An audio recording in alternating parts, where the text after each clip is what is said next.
Hello friends, welcome to me కథల సంపుటి. Friends, ఈరోజు అంతం చూసిన అసూయ నవలలోని 3వ భాగాన్ని చూద్దామండి. నవలలోకి వెళ్లే ముందు ఇంకా ఎవరైనా మన ఛానల్ని సబ్స్క్రైబ్ చేయనట్లయితే తప్పకుండా ఛానల్ని సబ్స్క్రైబ్ చేయండి, లైక్ చేయండి, షేర్ చేయండి, కామెంట్ చేయండి. అలాగే ఆసక్తి ఉన్న మీ స్నేహితులకు, బంధువర్గానికి మన ఛానల్ని షేర్ చేసి ఛానల్ని వారి చేత కూడా సబ్స్క్రైబ్ చేయిస్తారని ఆశిస్తున్నాను. మీ యొక్క ప్రోత్సాహం నాకు, నా ఛానల్కి ఎంతో ముఖ్యమని భావిస్తూ ఉంటాను. ప్లీజ్ సబ్స్క్రైబ్ టు మీ కథల సంపుటి ఛానల్. ఇక నవలలోకి వెళ్ళిపోదామా మరి. చదువుతున్నది శాంతినారాయణ. నిన్నటి ఎపిసోడ్ విని వారి వారి భావాలను కామెంట్స్ రూపంలో నాకు అందించిన ప్రతి ఒక్కరికి ధన్యవాదాలండి. రవీంద్ర చెల్లి చేసిన పనికి శాంత పెళ్లి సంబంధం తప్పిపోతుంది. ఇదంతా తెలుసుకున్న రవీంద్ర సానుభూతితోనూ ఆమెపై ప్రేమతోనూ పెద్దవాళ్ళకి ఎవరికీ చెప్పకుండానే పెళ్లి చేసుకుని ఇంటికి తీసుకొస్తాడు. ఇది చూసిన రంగనాథం గారు పెద్ద ఎత్తున గొడవ చేస్తారు. కానీ సుధామణి గారు మంచి మనసుతో శాంతను కోడలుగా ఇంట్లోకి ఆహ్వానిస్తుంది. శాంత విప్పారిత నేత్రాలతో ఆమె వంక చూసింది. ఎంత ఉన్నతమైన ఆలోచన! స్త్రీలు గర్వపడేటువంటి పని చేసింది. ఈ స్త్రీమూర్తికి జీవితాంతం సేవ చేసినా తన రుణం తీర్చుకోగలదా? ఏమిటా వెరిచూపు? ఆంటీ కాదు, అత్తయ్య. నెమ్మదిగా శాంత తల నిమిరింది. కళ్ళల్లో ఊరిన నీరు ఒత్తుకుంది. ఇద్దరూ ముందుకు కదిలారు. ఆగండి. ఇదిగో, ప్లీడర్ రంగనాథం కోడలు అలా బోసిగా బేలగా వెళ్ళరాదు. ఆమె గదిలోకి వెళ్తూ శాంతను రమ్మని సైగ చేసింది. శాంత ఆమె వెనకాలే గదిలోకి వెళ్ళింది. ఆమె ఇచ్చిన వస్తువులు చూసి ఉలిక్కిపడింది. వాటికి తను అర్హురాలా? ఏ గొప్పింటమ్మాయో భారీగా కట్నం తెచ్చి గర్వంగా స్వీకరించేది. చూస్తామే, అలంకరించుకో. బీరువాలో మడత విప్పని ధర్మవరం పట్టుచీర తీసిచ్చింది. ఇవన్నీ ఎందుకండి? మొహమాటంగా చూసింది. ఎందుకని అడగటానికి కాదు, నిన్ను పిలిచింది. ఆమె కంఠంలోని తీవ్రత చూసి మారు మాట్లాడక తీసుకుంది. రిసెప్షన్ పార్టీ ఘనంగా ముగిసింది. తల్లి ఏమనుకుంటుందోనని పార్టీలో పాల్గొన్న అనిత మనసేం బాగోలేదు. తను ఏం చేసింది? దాని ఫలితం ఏం ఆశించింది? చివరకు ఏం జరిగింది? తనకు ప్రతి నిమిషం ప్రత్యర్థిగా నిలిచే శాంత వదినైంది. ఆ మాట తను ఉచ్చరించగలదా? నాన్నగారు ఇంత శాంతంగా ఉండిపోయారెందుకో? ఈ వివాహం జరగడానికి ముఖ్య కారకుడు శేఖర్ అని ఊహించి అతన్ని తిట్టుకుంది. అతన్ని వివాహం చేసుకోనని చెప్పేయాలని అనుకుంది. అన్నయ్య బ్రూట్ అనుకుంది. ప్రతి నిమిషం నరకయాతన పెట్టకపోతే నా పేరు అనిత కాదు అనుకుంది. దూరాన సన్నగా నవ్వులు వినిపించాయి. ఏమిటా అల్లరి?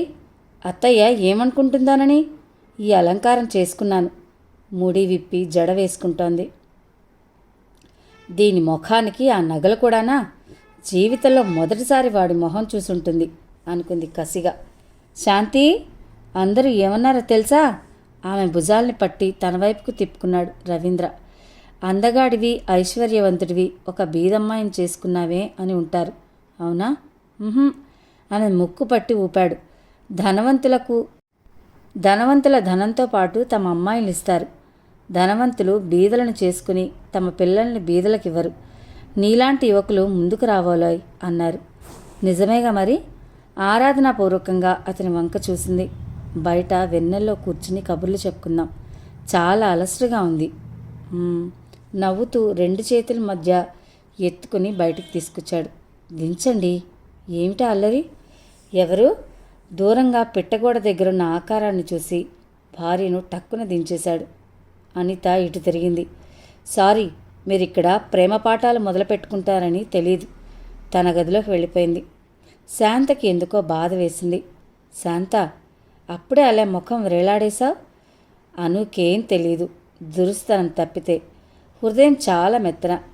భార్యను దగ్గరికి తీసుకున్నాడు. అతని చేతిలో ఒరిగిపోయిన కూడా శాంతకు శాంతి లభించలేదు. ఏది నవ్వు? అలాగే ఒక పాట. ఇంకా నయం, సినిమాలో లాగా డ్యూయెట్లు పాడుకుంటూ తోటల్లో గెంతుదామని లేదు అన్నది నవ్వేస్తూ. అలా ఉండాలి. నిన్ను ఎక్కడికైనా ఒంటరిగా తీసుకెళ్ళాలి అన్నాడు మృదువుగా ఆమె ముంగురులు సవరిస్తూ. నూతన వధూవరులు వారికి ప్రపంచమంతా పచ్చగానే కనిపిస్తుంది. వారం రోజులు బెంగళూరులో గడిపొచ్చారు. శాంతతో సుధామణి ఎంత ప్రేమగా ఉంటుందో రంగనాథం, అనిత అంతా ముభావంగా ఉంటారు. రాత్రి భోజనాలు కూర్చున్నారు. అమ్మాయిని కూడా పిలువు రవి, సుధామణి చెప్పింది. అతను లేచి పైకి వెళ్ళాడు. రంగనాథం భార్య వంక తీక్షణంగా చూశాడు. నీకు మతిపోయిందా? ఏ, ఆ అమ్మాయి మనతో కూర్చుని భోజనం చేయడమా? నీకంత సరదాగా ఉంటే మీరంతా కలిసి భోజనం చేయండి, నాకు బేబీకి పెట్టేయి. మళ్ళీ విద్యావంతులు, సమానత్వం అంటూ కోతలు. డాడీ, అమ్మ చాలా సోషలిజం ప్రాక్టీస్లో పెడుతోంది. అనిత వ్యంగ్యంగా నవ్వింది. మేడ దిగుతున్న నూతన దంపతులు విన్నారు. శాంత ముఖంలో అదే ప్రశాంతత కనిపించింది. రామ్మ ఆప్యాయంగా పిలిచింది. మీరు కూర్చోండి అత్తయ్య, నేను వడ్డిస్తాను. టేబుల్పై అన్నీ ఉన్నాయి, ఒకరు వడ్డించాల్సిన పనేం లేదు. కూర్చో. పర్వాలేదు. బలవంతంగా గరిట పుచ్చుకుని తయారైంది. అత్తగారు ఎక్కువగా బలవంతం చేయలేదు, అందరికీ వడ్డిస్తోంది. రవీంద్ర మాత్రం గంభీరంగా ఉన్నాడు. గరిటెలా ఉంచు, నేను వడ్డించుకోగలను. అనిత విసుక్కుంది. శాంత వంటింట్లో పనులు చక్కబెడుతూ నిలిచింది. అన్నయ్య, మీ ఆవిడకు బల్ల మీద భోజనం చేయడం నేర్పు, రేపు బంధువుల ముందు నవ్వుల పాలు కాకుండా. ఏమిటా మాటలు? తల్లి గద్దించింది. పరిహాసం ఆడితే కోపం దేనికి? తండ్రి సమర్థించాడు. వాళ్ళు లేచాక తన భోజనం అయిందనిపించింది. పనులన్నీ ముగించుకుని పైకి వెళ్ళింది.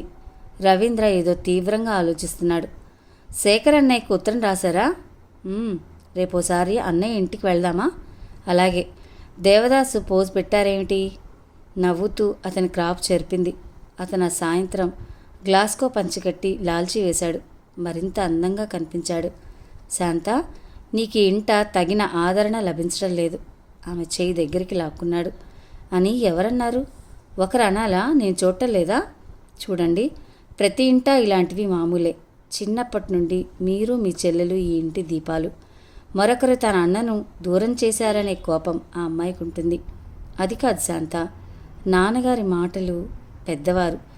మరి డాబు దర్పం చూపడంలో అసహజం ఏమీ లేదు. కొన్నాళ్లకు వారే అత్యంత సన్నిహితులవుతారు. నీది అమృత హృదయం శాంత. అబ్బా, అమరత్వం పొందుదామనే నవ్వింది. అలా నవ్వినప్పుడు తళుకులీనే పలువరుస అలా చూస్తూ ఉండిపోతాడు. 2-3 రోజుల అనంతరం ఓ రోజు షాపింగ్ అంటూ బయలుదేరి తీశాడు. అతను 2-3 రకాల చీరలు, గాజులు, పౌడర్లు కొన్నాడు. అటు నుండి తాజ్మహల్లో కాఫీ తాగి వచ్చారు. ఏమండి, ఈ రైలు బండి మానేయాలి. మరి రవి అని పిలవాలి. అయితే ఇక నుండి నేను ఏమండి అని పిలుస్తాను. మొండివారు. నవ్వి అతని వెనకాల కూర్చుంది. అనితకు ఒక చీర ఇవ్వండి. అన్నయ్య మారిపోయాడనుకుంటుంది. స్కూటర్ స్టార్ట్ చేయబోయిన వాడల్లా ఆగి వెనక్కి తిరిగి చూశాడు. అతని చూపుల్లో ఆరాధన శాంతనేదో లోకాలకు తీసుకుపోయింది. తొందరగా తేరుకుని రోడ్డు మీద, ఏమిటా చూపు? సారీ. స్కూటర్ కదిలింది. అనిత హాల్లో కూర్చుని ఫిలింఫేర్ తిరిగేస్తోంది. ఇదిగో అనిత, ఈ చీరల్లో నీకు నచ్చింది తీసుకో, మిగిలినవి శాంతకిచ్చేయి. రవీంద్ర ప్యాకెట్ ఆమె ముందు పెట్టాడు. విప్పు చేసి దూరంగా నెట్టేసింది. చ, ఇంత దరిద్రపు గుడ్డలు ఎక్కడ దొరికే అన్నయ్య? అమ్మా, ఈ చీరలు బాగుండలేదా? అమ్మను అడగడం దేనికి? కావాలంటే కాలేజీ మొత్తం సాక్ష్యం ఇవ్వగలరు. నా సెలక్షన్ బాగుంటుంది. అలాగా? శాంత కల్పించుకుంది. కొన్నిసార్లు మౌనం కూడా లేనిపోని అనర్థాలు తెస్తుందని తెలుసు. ఈసారి వెళ్ళినప్పుడు అందరం కలిసి వెళ్దాం అనిత అంది. కావాలంటే తెచ్చిపెడతాను. చవకబారు మనుషులతో షాపింగ్కి వెళ్ళడం నాకు ఇష్టం లేదు. అనిత, రవీంద్ర కోపంగా చూశాడు. రవి, నువ్వు పైకెళ్ళు. తల్లి కల్పించుకుంది. శాంత, చీరలు చాలా బాగున్నాయి. ఆ నేత చీర నాకు నచ్చింది. అది ఉంచి మిగతా 2 తీసుకెళ్ళు. ఆమె చెప్పినట్లే 2 చీరలు, మిగిలిన ప్యాకెట్లు పట్టుకుని పైకెళ్ళింది. నా దగ్గర ఈ విషయం ఎందుకు దాచావమ్మా? శేఖర్ బాధగా గడ్డం రాసుకున్నాడు. పరిస్థితులు అలా వచ్చాయి శేఖర్. నీకు PUCలో ఫస్ట్ మార్కులు వచ్చాయి. అన్నయ్య అప్పటికే తలకు మించిన భారం మోస్తున్నాడు. వాడు నీ చదువుకు సుముఖంగా లేడు. అందుకే మామయ్య సహాయం కోరాల్సి వచ్చింది. ఆవిడ చెప్పింది వింటూ తనను తాను విమర్శించుకున్నాడు శేఖర్. 200 జీతం తెచ్చుకునే హెల్త్ ఇన్స్పెక్టర్ అన్నా అతను నెల నెలా డబ్బు పంపుతుంటే అంత ఎలా వస్తుందా అన్న ఆలోచన తనకు రాలేదు. అమ్మా, ఏమిట్రా? కొడుకు వంక ప్రేమగా చూసింది రమణమ్మ. నాకు ఈ విషయం తెలియనట్టే మావయ్యతో ప్రవర్తించు. నేను పంపే డబ్బు ప్రతి నెలా అతనికి పంపి రుణం తీర్చు. శేఖర్, అవునమ్మా, లేకపోతే నాకు శాంతి ఉండదు. మామయ్య పరాయివాడా? అంతకు 10 రేపు ఇవ్వడా? ఆవిడ నవ్వడానికి ప్రయత్నం చేసింది. అది తర్వాత సంగతి. నేను అనిత భర్తగా ఉండే కంటే అనిత నా భార్య కావటంలో సుఖం ఎక్కువ ఉందమ్మా. ఏమిట్రా నీ అర్థం లేని మాటలు? నీకంతా అర్థమవుతుంది. ఈ పని నీవు చేయక తప్పదమ్మా.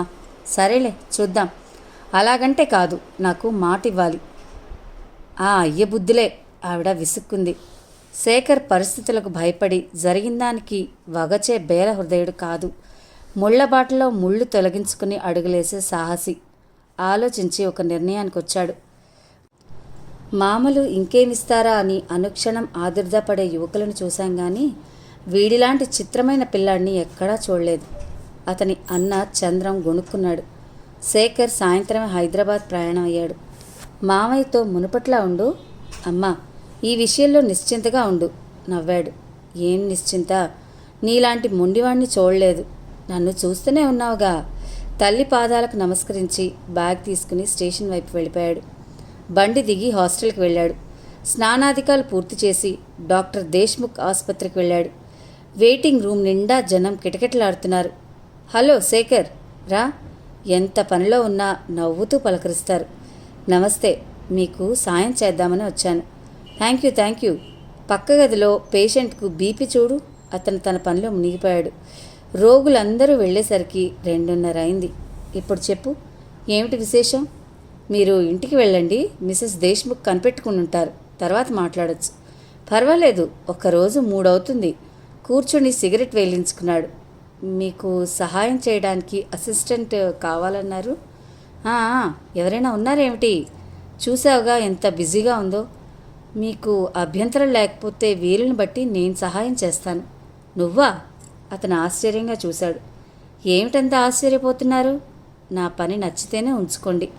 హౌస్ సర్జన్షిప్ పూర్తి కావాలి. మీ మామయ్య అంగీకరిస్తారా? ఇందులో మామయ్య ప్రమేయం ఏముంది? నాకు అనుభవం కావాలి. ఆర్థికంగా ఇతరుపై ఆధారపడటం ఇష్టం లేదు. ఐసీ. అతనికి శేఖర్ కుటుంబం అంతా పరిచయమే. శేఖర్ గుణగుణాలు తెలుసు. సిగరెట్ యాస్ట్రేలో వేసి లేచాడు. సాయంత్రం నుండి రా అన్నాడు. Thank you.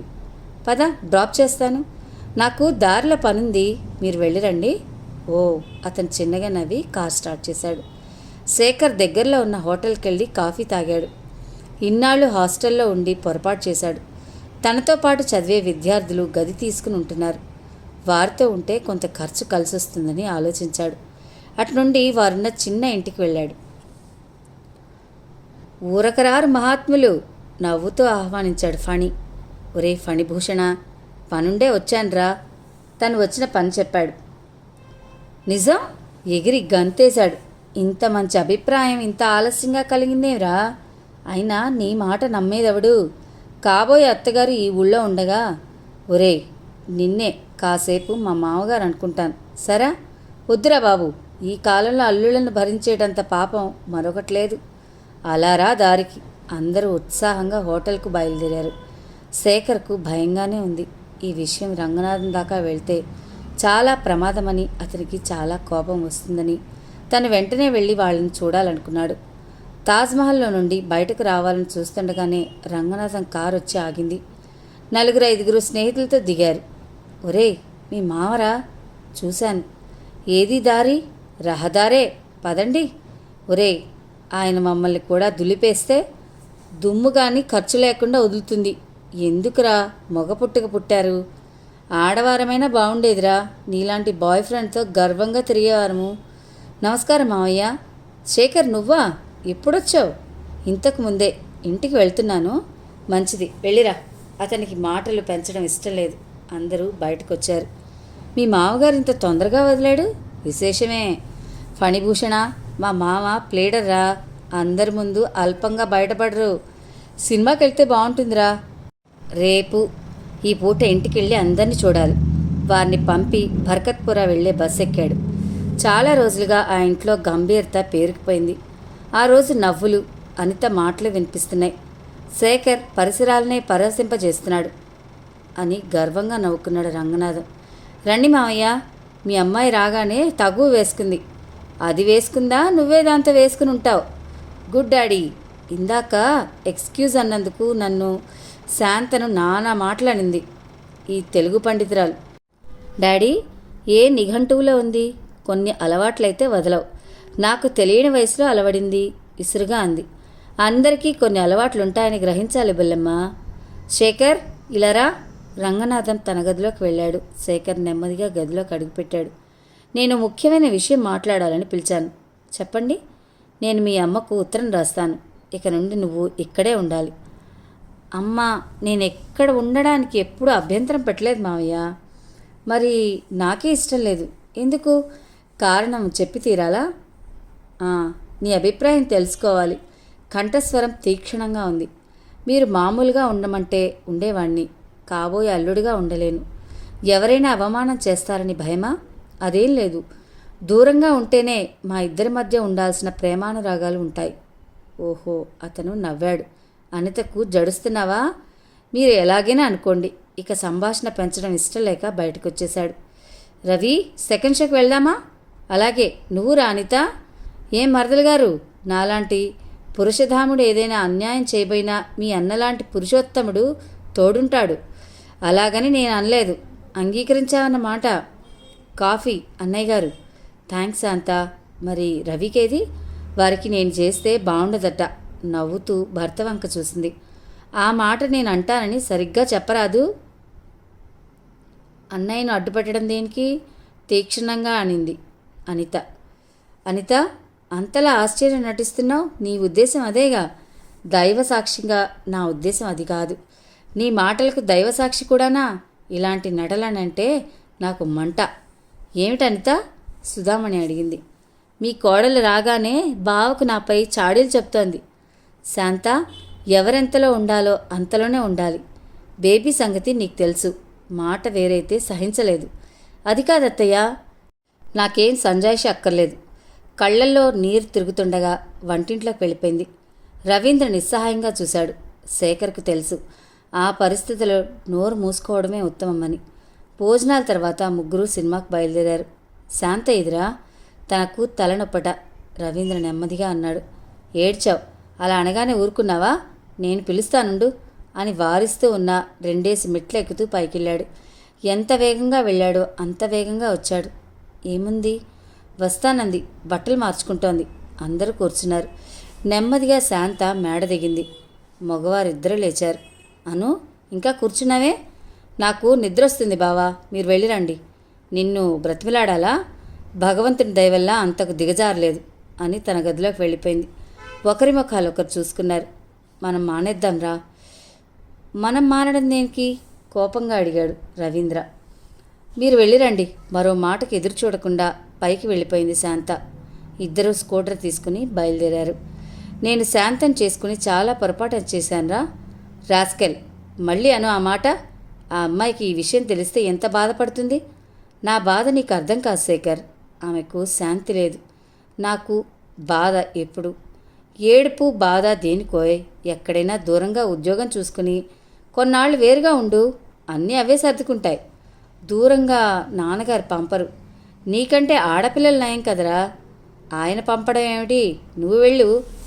వాళ్ళు బాధపడరు. నీలాంటి నిత్య శంకితుడికి సుఖం లేదు, ఉండబోదు కూడా. వారు బాధపడరాదు, నువ్వు బాధపడకూడదు. మరెలా? నీ బాధ తెలుసు. నేను వారికి శాశ్వతంగా దూరంగా ఉండమనడం లేదురా. సినిమా హాల్ రావడంతో వారి సంభాషణ ఆగిపోయింది. అనిత హడావిడి ఇంతా అంతా కాదు. కాలేజీలు తీస్తున్నారు. తండ్రితో వెళ్ళి దుస్తులు తెచ్చుకుంది. 9 అయినా శాంత తయారవడం లేదు. శాంత, పిలిచారు అత్తయ్య. పూరీలు చేసేది లేచొచ్చింది. నువ్వు ఇంకా తయారు కాలేదే? పిండి ఉంచేయి, తర్వాత నేను చేసుకుంటాను. ఎక్కడికైనా వెళ్ళాలా? బాగుంది. ఆవిడ నవ్వింది. ఈ 1 సంవత్సరం చదవరాదు? కాలేజీకా? నాకు వెళ్ళాలని లేదు. అదే, 1 సంవత్సరం కళ్ళు మూసుకుంటే డిగ్రీ వచ్చేస్తుందిగా. పర్వాలేదు, ఇంట్లో ఉండి పూర్తి చేస్తాను. అవకాశం ఉండి ఎందుకు చదువుకోవు? అప్పుడే టిఫిన్ తీసుకోవడానికి రవీంద్ర వచ్చాడు.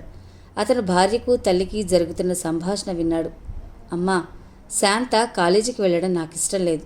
తను ప్రైవేటుగా BA పూర్తి చేస్తుంది. అయితే మీరు నిర్ణయించుకుని కూర్చున్నారన్నమాట.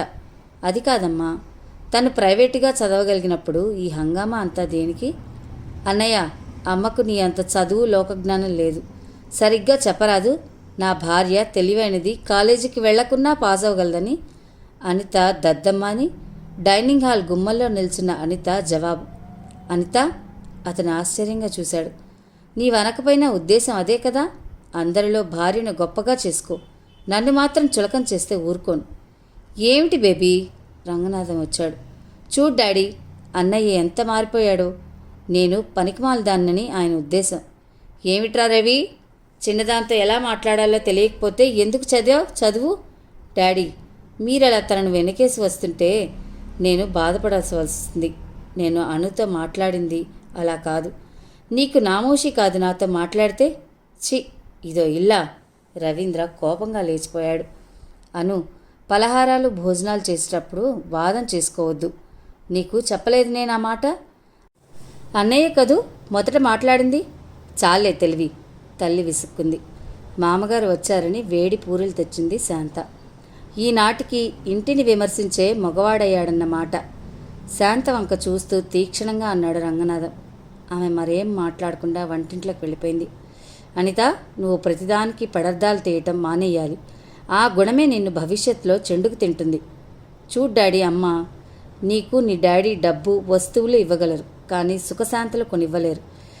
వాడు మగపిల్లాడు అయినా శాంతంగా నీతో రాజీకి వస్తున్నాడు. నీ మాటలు పడుతున్నాడు. అమ్మా, అతని శాంతం నా దగ్గర చెప్పొద్దు.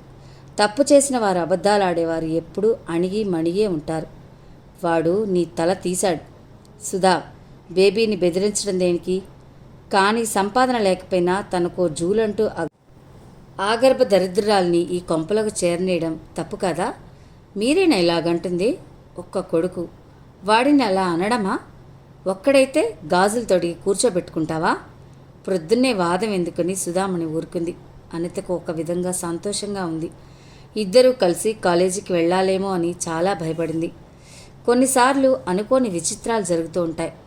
శాంత సంగీతం నేర్చుకోలేదు. చిన్నప్పటి నుండి ఎవరి పాడమన్నా కాదనకుండా పాడేది. అలాగే కాలేజీలో పాడింది. కాలేజీలో లెక్చరర్గా పనిచేసే సుచరితాదేవి రేడియో ఆర్టిస్టు. ఆమె ఏం చెప్పిందో ఓసారి లైట్ మ్యూజిక్ పాడేవారు కావాలని టెస్ట్ తీసుకున్నారు. సెలెక్ట్ చేశామంటూ ఇన్నాళ్లకు ఉత్తరం రాశారు. వెళ్ళాలా వద్దా అని 1 గంట ఆలోచించింది శాంత.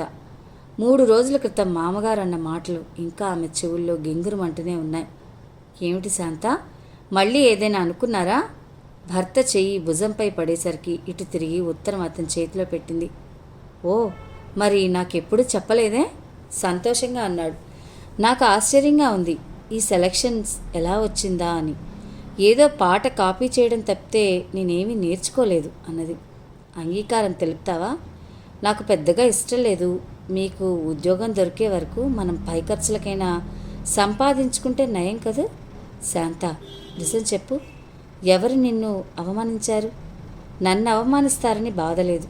నా మూలంగా మీ భవిష్యత్తు పాడైందే అన్నదే బాధ. కాదు, నువ్వేదో దాస్తున్నావు.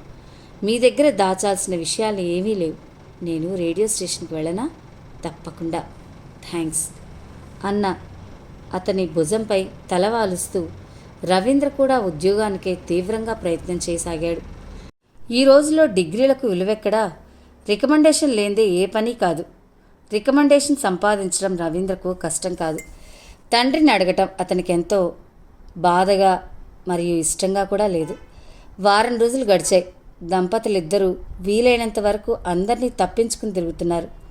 రవీంద్ర యుక్తిగా ఏదో సాకుతో డైనింగ్ టేబుల్ దగ్గర తప్పించుకుంటున్నాడు. ఈ విషయం సుధామణికి బాధాకరంగా ఉంది. తన 2 కళ్ళల్లో ఏ కంటికి బాధ కలిగినా చూడలేదు. రంగనాథం ఆదివారం భోజనం ముగించి భార్య కూతురితో సరదాగా కబుర్లు చెప్తూ కూర్చున్నాడు. శాంత బయటికి వెళ్ళిన భర్త కోసం ఎదురు చూస్తూ కూర్చుంది. రవి, శేఖర్ వచ్చాడు. ఏమిట్రా హడావిడి? సినిమాకేనా? కాదు మావయ్య. వాణ్ణి ఇరగతన్నాలి. ఎందుకు శేఖర్, ఏదైనా మాట తప్పాడా? సుధామణి అడిగింది. వాడికి బుద్ధుందా? శాంత ప్రోగ్రాం రేడియోలో ఉందని ఒక్క మాట చెప్పాడా? వాడింట్లో లేడు. ప్రోగ్రాం ఏమిటి? శాంతదా? ఎక్కడా? అర్థం కాక శాంత వంక చూసింది సుధామణి. శాంత గుండెలు అతివేగంగా కొట్టుకుంటున్నాయి. జరగాల్సిన రాద్ధాంతం జరుగుతోంది. మీకు టోకరా ఇచ్చాడా? నిన్న శాంతది లైట్ మ్యూజిక్ ప్రోగ్రాం రేడియోలో ఉంది. శాంత రవీంద్ర అనగానే నాకు అనుమానం వచ్చింది. వెంటనే ఫోన్ చేసి అడ్రస్ కనుక్కుంటే అనిత మొహం మలినమైంది. చూసావా కుమారుని నిర్వాకం, మనతో ఒక్క మాట చెప్తే సంతోషించమా? రంగనాథం అన్నాడు. సంతోషించారులేండి, మీరు మీ అమ్మాయి కలిసి వాణ్ణి అన్న మాటలు చాలవా? మనిషిని తికమక పెట్టే మాటలు అనడం మీకే చెల్లింది. మధ్యన నాకు చివాట్లు. మిమ్మల్ని ఎవరూ చివాట్లు వేయడం లేదు, పెడర్థాలు తీయవద్దు అంటున్నాను. అను, అన్నయ్య నిన్ను తెలివి లేని దానివి అన్నాడా? వేరే అనాలా? అతని మాటల భావం అదే కదా. నీకు భావాలు అర్థాలు చాలా తెలుస్తున్నాయి. అవకతవాగుడు కట్టిపెట్టు. అవునులే, నేనేదన్నా అవకతవకగానే కనిపిస్తుంది. కోడలి వల్ల నీకు పేరు డబ్బు వస్తాయిగా. చురచురా చూస్తూ లేచిపోయింది. భగవంతుడా! సుధామణి తల పట్టుకుంది. భగవంతుడి వల్ల లాభం లేదత్తయ్య, చిల్లర మల్లర కేసులు మనమే చూసుకోవాలి. శేఖర్ నవ్వాడు. శాంత, మహాతల్లి, మీరిద్దరూ అన్ని విషయాలు గుప్తంగా దాచుకున్నా సరే నా అభినందనలు స్వీకరించు. థ్యాంక్స్, భలేవారన్నయ్య. ఆయన మర్చిపోయింటారు. నెమ్మదిగా బయటికి వచ్చి జవాబు చెప్పింది శాంత. హతోస్మి. గారాల కూతుర్ని సపోర్ట్ చేయడానికి మామయ్య ఉన్నాడు. ఇక ప్రబుద్ధుణ్ణి వెనకేసుకురావడానికి నువ్వు తయారయ్యావా? అలా వెళ్ళి ఇంటిదారి చూపి తీసుకురానా? ఇంతలో రవీంద్ర వచ్చేశాడు. నవ్వుతూ శేఖర్ అతని భుజంపై చేయి వేశాడు. కంగ్రాచులేషన్స్. ఎందుకో? ఏం నటిస్తావురా? ఎందుకా? పాట పాడిన శాంత చివర్న రవీంద్ర అని తగిలించినందుకు. ఓ థ్యాంక్స్. ఇద్దరిలో ఒకరైనా సంపాదించుకోవాలిగా. ఏమిట్రా అంత గంభీరత? నువ్వు సంపాదించడం లేదని ఎవరైనా అన్నారేమిటి? రంగనాథం కోడలి వంక ఉరిమి చూశారు. సుధా, అందరూ మంచివారే. బేబీని చెడు చేస్తావు. నేను మాట వరుస కన్నా మాట వాడిదాకా ఎలా వెళ్ళిందంటావు? నాకెలా తెలుస్తుంది? భార్యాభర్తలు చెప్పుకోవటంలో అసహజమేమీ లేదు. క్షమించండి అత్తయ్య, శాంత జవాబు చెప్పింది. మీరు అనుకున్నంత ధనహీనురాలనే గాని గుణహీనురాల్ని మాత్రం కాదు. నాకు ప్రమాణాలంటే పెద్ద నమ్మకం లేదు. మీరు చేయమంటే ఏ ప్రమాణం చేయమన్నా చేస్తాను. కావాలంటే వారిని అడగండి. మీరన్నారని చెప్పానేమో. మీరు నమ్మినా మానినా ఇది నిజం. అక్కడి నుండి వెళ్ళింది. శాంత ధైర్యానికి అందరూ విస్తుపోయారు. బట్టలు మార్చుకుని వస్తాన్రా. రవీంద్ర మేడపైకి వెళ్ళాడు.